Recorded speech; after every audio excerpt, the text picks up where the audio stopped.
Les forces ukrainiennes continuent de lancer des frappes d'artillerie sur les zones frontalières de la région de Koursk.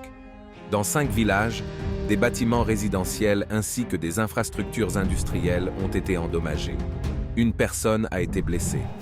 En outre, les bombardements quotidiens des zones habitées de la région de Belgorod ne s'arrêtent pas. Le village de Bolchetroïtsko a été soumis à une frappe d'artillerie, où des maisons ont été endommagées, et un résident local a été grièvement blessé. Des combats de position sont menés dans le secteur de Kremensky.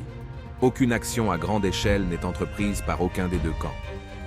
Près de Dibrova, les troupes russes ont déjoué une tentative d'attaque de l'infanterie ennemie. Dans le secteur de Soledar, les forces ukrainiennes exercent des pressions près de Kurdyumovka et d'Andreevka. L'ennemi tente de percer dans la région de Kleshchevka, mais malgré tous ses efforts, il ne parvient pas à prendre l'initiative et à avancer vers la voie ferrée. L'aviation russe a attaqué la zone où étaient concentrées les réserves ennemies sur le territoire contrôlé par les forces ukrainiennes.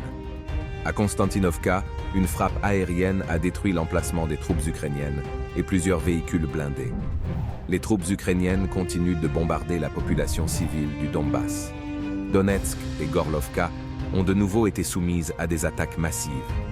Des bâtiments résidentiels ont été endommagés. Une personne a été tuée et 3 autres ont été blessés. Les duels d'artillerie intenses ne s'arrêtent pas dans le secteur d'Ugledar, le long de la ligne de contact. Les forces ukrainiennes tentent d'attaquer en petits groupes qui sont rapidement détectés et détruits par l'artillerie et les tirs de l'aviation russe.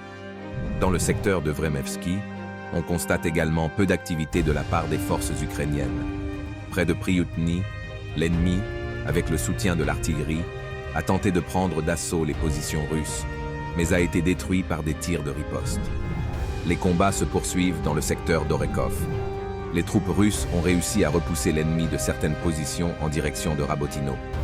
Près de Verbovoe, les forces ukrainiennes tentent en vain d'attaquer et subissent d'importantes pertes en matériel et en personnel.